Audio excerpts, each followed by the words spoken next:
किया जिसमें उन्होंने कहा कि जी आपके जो थोड़ी में जो ये डेंट है ये राजपूत लुक देता है ना, आई एम राजपूत। अच्छा हाँ, तो उसमें आप एज एन ओल्डनियाँ होती है ना, उनकी एक छोटा सा मतलब कैरेक्टर है उस एड में। अच्छा।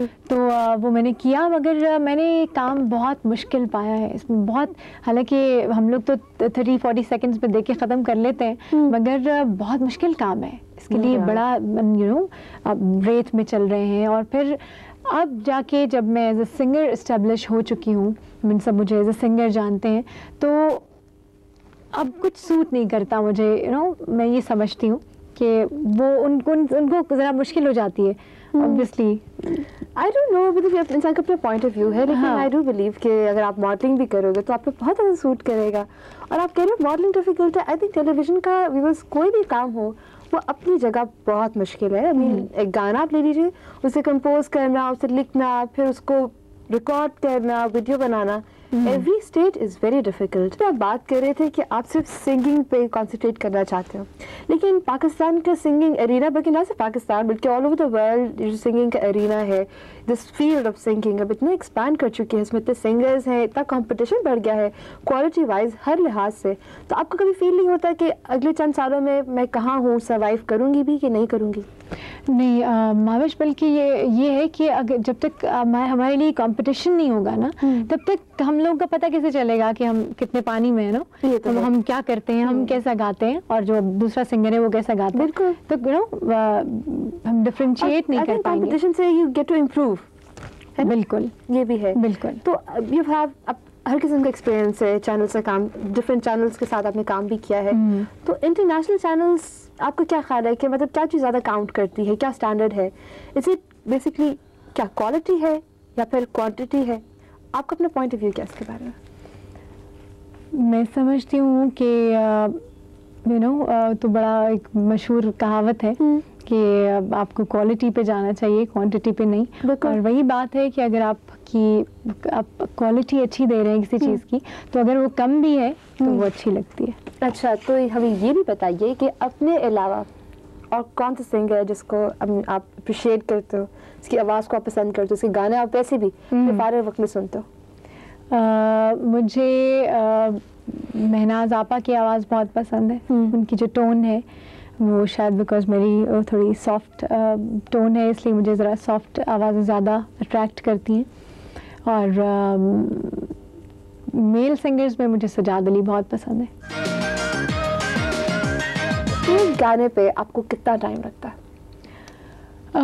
अब ये डिपेंड करता है कि अगर तो आपको सुर पे कंसंट्रेट करके गाना है, फिर उसमें एक्सप्रेशंस भी देने हैं, तो 100% 2.5-3 घंटे, 2.5 घंटे, 2.5-3 घंटे, 2.5-3 घंटे टाइम तो नहीं ऑडियो के लिए। Very good. नहीं, आई थिंक एक अच्छा गाना करने के लिए। अदरवाइज तो काम बहुत होता है, कोई कभी यहाँ काम हो रहा है, कभी वहाँ से रिकॉर्डिंग हो रही है, कभी ये गज़ल रिकॉर्ड हो रही है, तो उसमें कई गाने आधे घंटे में भी हो जाते हैं। मगर जो सही चीज़ निकलती है, जिस पे वाह करते हैं सब, या जिसको पसंद करते हैं, उस पे टाइम लगा होता है नेचुरली। अब इसमें सारे जो है ना, मेरे अंदर से जो क्वेश्चन निकल रहे हैं, वो कोई यहाँ से आ रहा है, कोई कहाँ से आ रहा है, तो डोंट गेट कंफ्यूज्ड। लेकिन आपसे सवाल मैं कुछ पूछती रहूँगी, कुछ आपके बारे में, कुछ प्रोफेशन के बारे में, ईद के बारे में बात करेंगे, बल्कि मैं तो ये भी पूछूंगी कि आपने मेहंदी क्यों नहीं लगाई?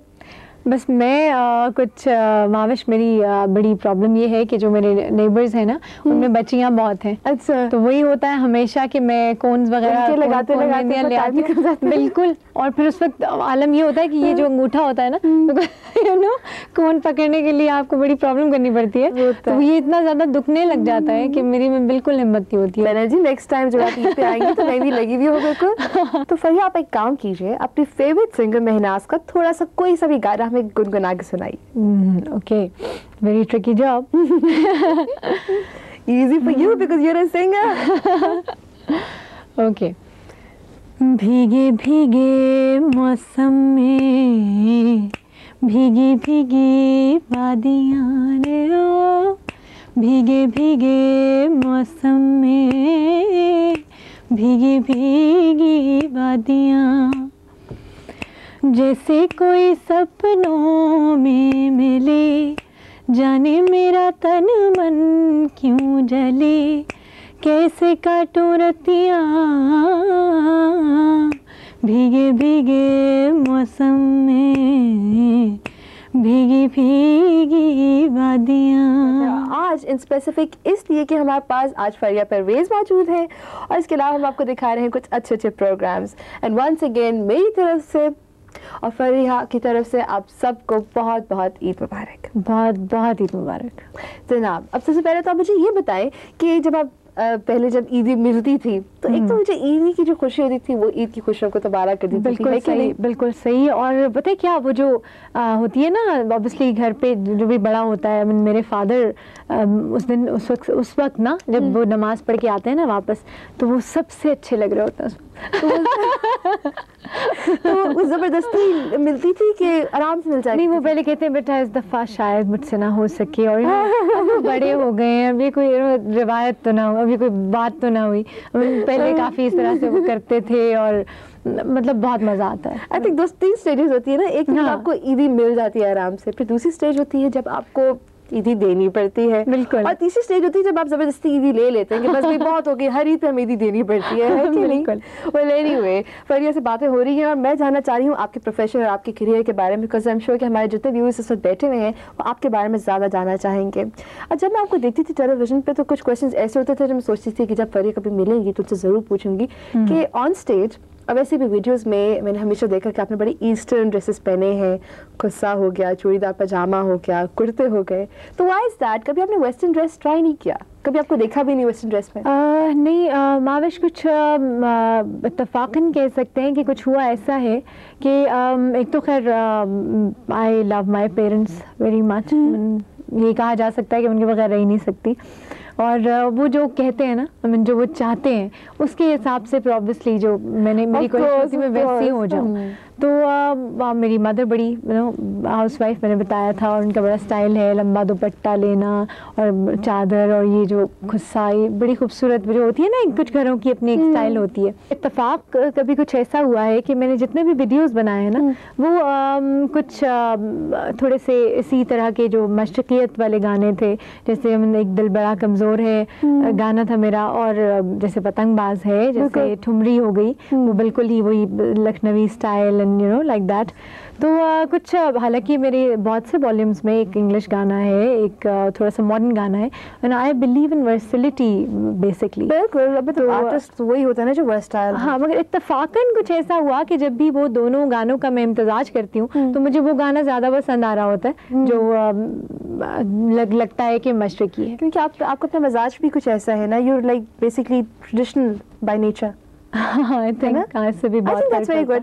अच्छा, एक और बात ये बताइए कि अब देखिए हमारे इतने सारे सिंगर्स हैं पाकिस्तान के, और बहुत सिंगर्स ऐसे हैं जो कि बहुत हाई बजट वीडियोस बनाते हैं, एंड मतलब आप उनको ब्लेम नहीं कर सकते क्योंकि इंटरनेशनल मार्केट जो है उसमें कंपटीशन भी बढ़ता जा रहा है और आपको सर्वाइव भी करना है। तो आपने कभी ये सोचा कि मैं एक हाई बजट वीडियो बनाऊं, और बिसाइड्स हाई बजट वीडियो कोई बाहर के मुल्क में बनाई जाए बिसाइड्स पाकिस्तान? यही बात अभी मेरी कुछ मैं सोच रही थी कुछ दिन से कि ज़रूरी मैं समझती हूँ कि ज़रूरी नहीं है कि हम अगर हाई बजट की वीडियो बनाएं और उसमें कुछ एक्स्ट्रा ऑर्डिनरी कर दें। अगर आपकी लिरिक्स अच्छे हैं, मेरे ख्याल के मुताबिक, अगर मैं सही हूँ,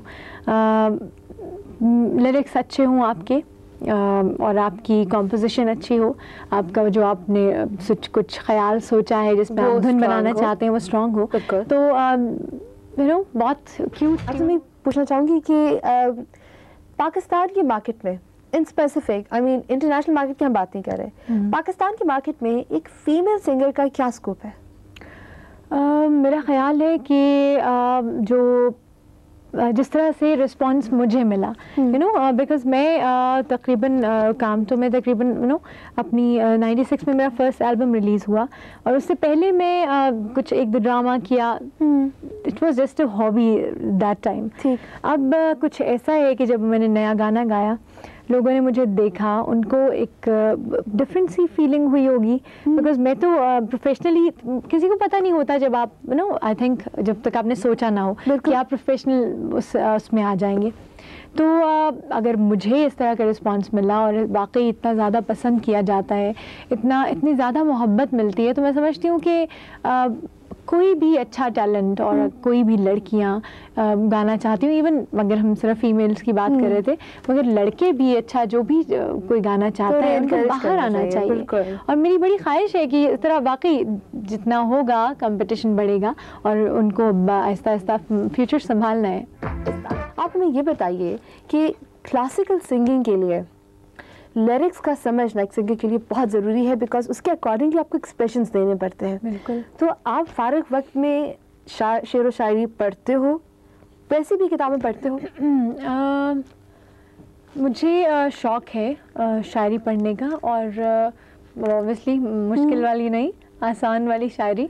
और जब परवीन शाकिर मुझे बहुत पसंद है, और मुझे आजकल में अमजद इस्लाम अमजद साहब बहुत पसंद है। He is very good, very good. और मतलब मुझे शेर व शायरी से लगाव है। मैं कभी कभी कोई बुक ख़रीद के ले आती हूँ, और ऐसा एक वक्त होता है कि जब दिल चाहता है कि कुछ खुद इंसान पढ़े। बिल्कुल। अच्छा, आप मुझे बताइए कि आपके जो अपने जो गाने हैं, do you write them yourself, और who writes it for you? मुख्तलिफ शायर, जिसमें अब जो पतंगबाज है वो एक शायर ने लिखा, शाहिद अब्बास साहब, और दूसरे गाने उस वॉल्यूम में तो ज़्यादातर उनके थे, बट नेक्स्ट जो वॉल्यूम था उसमें डिफरेंट पोइट्स थे।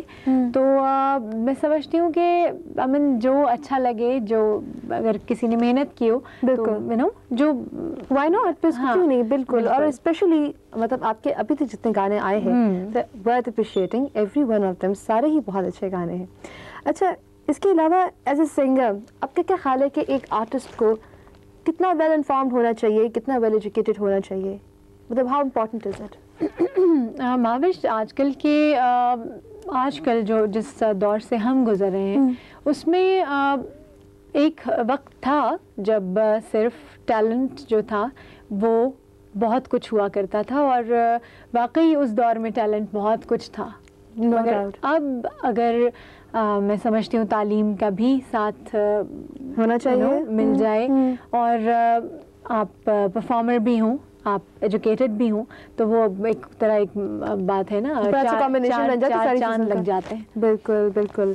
लेकिन सिंगिंग की जो फील्ड है बहुत ही मुश्किल और बहुत ज़्यादा डिमांडिंग है, क्योंकि इसमें बहुत ज़्यादा टाइम लग जाता है। मतलब singing is like a complete job. बिल्कुल। आप ये नहीं कह सकते कि एक आर्ट है, मतलब क्योंकि टेलीविजन या शोबिज़ का कोई भी ऐसा प्रोफेशन या कोई भी ऐसी फील्ड नहीं है जो कि एक हॉबी के लिए खाली ली जाए। सब भी बड़ी टाइम डिमांडिंग है, सिंगिंग इन स्पेसिफिक। तो but again as a female आपको घर को भी टाइम देना है, हाउस मैनेजमेंट भी आपको करना है। तो आप क्या फील करते हो कि आप इन दोनों चीज़ों को इन फ्यूचर बैलेंस कर सकोगे? बिल्कुल सही है। काफ़ी ज़्यादा टाइम देना पड़ता है, बहुत टाइम कंज्यूमिंग काम है हमारा। मगर जहाँ तक अपने पेरेंट्स की और फैमिली की बात आ जाती है, वहाँ मैं समझती हूँ कि ये एक अवॉइड करने वाली चीज़ नहीं है। मैं किसी भी तरह जितना, और लकीली थैंक गॉड कि मैं टाइम दे पाती हूँ, दे देते हो। बिल्कुल। और ऑब्वियसली जब मैं फारिग होती हूँ तो उन्हीं के साथ होती हूँ। तो इन सब चीज़ों के दरम्यान एक बैलेंस क्रिएट करते करते इंसान कभी कभार अपने आप को टाइम नहीं दे पाता, तो आप अपने आप के लिए टाइम निकाल लेते हो? हाँ, अपने आप के लिए अब थोड़ी सी कमी यहाँ महसूस होती है। मैं पहले जब कई दफ़ा पहले एहसास होता था कि क्या मैं अकेली क्यों बैठी हुई हूँ, या घर पे मैं कभी होता है ना इंसान जब अकेला होता है, जब सब गए होते हैं, भाई और फादर जब नहीं होते, तो लगता है कि अकेला अकेला क्यों है। तो अब अक्सर दिल चाहता है कि कभी एक ऐसा दिन, आई मीन नॉट वीक में, 10-15 दिन में एक ऐसा दिन ज़रूर होना चाहिए जब इंसान अपने आप को टाइम दे। और वैसे आप खुद क्या फील करते हो कि सिंगिंग के थ्रू आप अपने आप को कम्प्लीटली एक्सप्रेस कर पाते हो? उस पर तो हाँ, बिकॉज़ मैं ये समझती हूँ कि सिंगिंग मेरे लिए एक कंपेनियन की, एक अफेक्शन, मेरी जो सारी मेरे अंदर जितनी भी सोच है वो आई मीन इतनी ज़्यादा होता है ना, जब आप कुछ जब जिस चीज़ का आपको शौक होता है आपको मिल जाती है तो फिर वो मतलब गेस्ट हमारी वहाँ मौजूद है फरीहा, और आपके साथ ये सारी बातें हो रही हैं, मैं बहुत ज़्यादा एंजॉय कर रही हूँ। और ना सिर्फ मैं बल्कि आई एम श्योर कि जो हमारे व्यूअर्स हैं वो सब थ्रू आउट आपकी बातें भी सुन रहे होंगे। और इस वक्त हमारे व्यूअर्स ये जानना चाहेंगे कि आपकी पहली इंस्पिरेशन क्या थी और किस वक्त आपने रियलाइज़ किया कि एज ए सिंगर आप कामयाब होंगी? अब मेरी तो खैर बड़ा ऐसी बात है कि जिसके लिए मैं वही बता रही थी कि कभी सोचा नहीं होता किसी ने, और यू नो पता नहीं होता कि आप किस चीज़ से पॉपुलर हो जाएंगी। जैसे मैंने कभी सोचा भी नहीं था कि अगर मैं कभी गाऊंगी या मेरा कोई ऐसा नंबर एल्बम बाहर आएगा जिसका टाइटल पतंगबाज होगा, और यू नो बिकॉज़ इतना ज़बरदस्त हिट होगा। हाँ, because I am the only daughter, तो मेरे सिर्फ सिस्टर ऑल्सो, मेरे 2 भाई हैं और मैं उन्हीं के साथ ज़्यादा पतंगे वगैरह उड़ाती हूँ। अच्छा। काफ़ी जो उनका मांझा और तंदी शंदी होती है ना, गिच्छे, वो सब मुझे काफ़ी अल्फाज आते हैं, टेक्निकल टर्म सारे आते हैं। तो इसलिए मुझे कोई ज़्यादा, जब मुझे कहा गया ना ये टॉपिक के लिए कि प्रोड्यूसर ने मुझे कहा कि आप ये टॉपिक गाना चाहेंगी, तो उस वक्त मैंने बिल्कुल झिझक महसूस नहीं की, और वही हुआ कि देखिए जी आज मेरे भाई खास तौर पे बहुत खुश हुए कि वाह ये तुमने ज़बरदस्त काम अच्छा काम कर दिया। वाकई। तो ये बताइए कि इस गाने के जो आइडिया है ये कहाँ से ओरिजिनेट हुआ? इसके लिए जो प्रोड्यूसर थे उनकी ये जो कॉन्सेप्ट्स थे उसमें कुछ ऑब्वियसली अगर पहले सोच लिया जाए कि किसी चीज़ का जो आप गाने जा रहे हैं, जो करने जा रहे हैं, उसका टॉपिक क्या होना चाहिए, तो वो आपके लिए ज़्यादा बेहतर हो जाता है। और इसी तरह से उन्होंने ये सारा प्लान किया। कुछ टॉपिक्स उन्होंने चूज़ कर लिए जिसमें टेलीफोन था, जिसमें जैसे अभी पतंगबाज है, और कुछ हमने वेस्टर्न नंबर्स लेके उसको हमने अपने अल्फाज में यू नो उसको काफ़ी इजी करने की कोशिश कर ली। अच्छा वैसे ये बताइए कि पतंगबाज सजना जब आप इसको लॉन्च कर रहे थे तो क्या एक्सपेक्टेशंस क्या थी? कुछ आइडिया था कि ये अच्छा लगेगा, ऑडियंस इसको अप्रिशिएट करेगी? बिल्कुल माविश, जैसे कि काफ़ी मेरी जो रिकॉर्डिंग्स होती हैं, वीडियोस होते हैं, वो काफ़ी ईस्टर्न टाइप होते हैं। उसमें मैं भी यही सोचती थी, जब यू नो तजर्बा आपको आहिस्ता आहिस्ता 4 साल से मैं इस फील्ड में हूँ, तो मुझे अब आहिस्ता आहिस्ता इतना ज़्यादा बेहतर से बेहतर इंसान कोशिश करता है कि होता चला जाए, तो काफ़ी फ़र्क आप में आ जाता है। बिल्कुल। As a singer, as an artist, क्या ख्वाब है आपके? What is your future plan? मैं महावैश ये चाहती हूँ कि मैं जितना भी गाऊँ, मैं जितना भी काम कर रही हूँ, वो मैं अपनी सोच से करती हूँ, अपनी पॉइंट ऑफ व्यू से कर रही हूँ। मगर मैं जितना भी करूँ, मैं ये चाहती हूँ कि जब तक मैं करती रहूँ, मेरे व्यूअर्स, मेरे लिसनर्स, चाहने वाले और जिनकी मोहब्बतें मेरे साथ हैं, उनको वो सब पसंद है।